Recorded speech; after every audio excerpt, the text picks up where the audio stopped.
Fahameraba-ntsika tsirairay-avindray amity alarobia fa 1 volana septambra ity manona fahasoavan'ny tompo aminao indray amin'izao maraina izao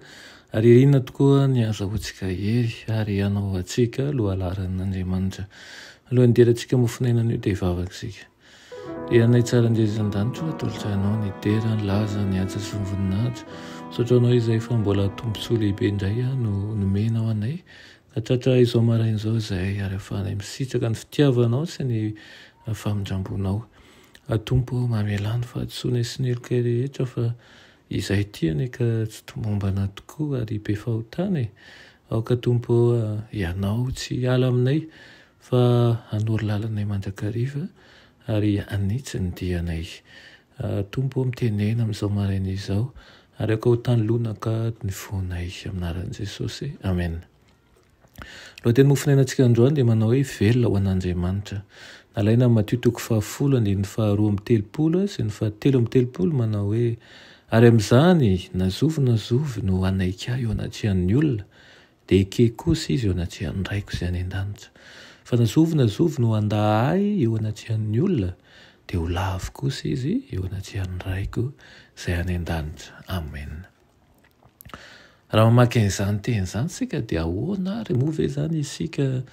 mitory an'i Kristy eo amin'ny fiainantsika andavanandro moa ve isika mitory azy eo amin'ny fitafiantsika ka manao fitafiana tsotra ohatra moa ve sarobidy eo mason'Andriamanitra ny fiaingon'ny fahalemem-panahy sy ny fanahy tony izay ananantsika moa ve isika ihany koa mikatsaka ny ampandrosoana ny asan'ny tompo ary moa ve mazava ny fitsipika mampisaraka anao amin'izao tontolo izao sa mikatsaka ny hanaraka an'izao fironan'izao vanim-potoana izay mitotonga an'izao ihany ianao ary moa ve misy fihavahana eo aminao sy ireo arak'izao tontolo izao farany dia izao fanontaniana izao manao hoe moa ve ny toe-tsaina izay anananao ao amin'ireo zanaky ny tsy fankatoavana ihany no ao anatinao.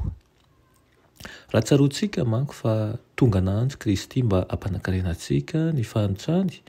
moa ve tsy hikatsaka n'izay omem-boninahitra ny anarany tokoa isika ary hampandroso ny asany tokony hitoetra ho aminy tahaka ny sampana izay mitoetra amin'ny voaloboka tokoa isika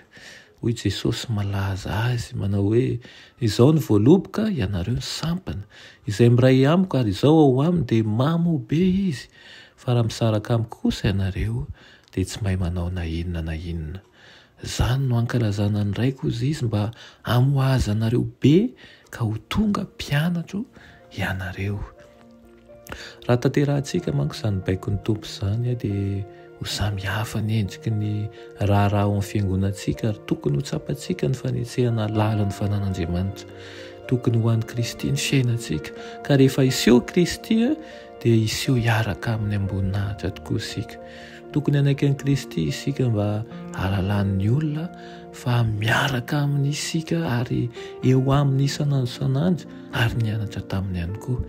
Aoka ny masonao hibanjina an'i Kristy ka tsaho ny hanakaiky an'Andriamanitra amin'ny saina feno fanetretena sy amin'ny fo feno fitiavana. Amen. Iranay tsara indrindra mbola misaotra anao indray izay amin'ny teninao izany mangataka aminao tompo mba ho avoazinao mandrakariva izay ka hanana fotom-pisaina mahomby hijery anao